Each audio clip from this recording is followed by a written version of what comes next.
Ciao amici e benvenuti in questo nuovo video. Nel video di oggi andiamo a vedere come ho realizzato la costruzione di questo supporto per la motosega.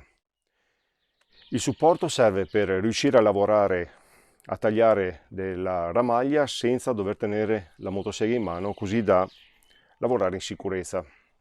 Tutto il supporto è completamente smontabile per facilitarne il trasporto, compreso le gambe che sono avvitate.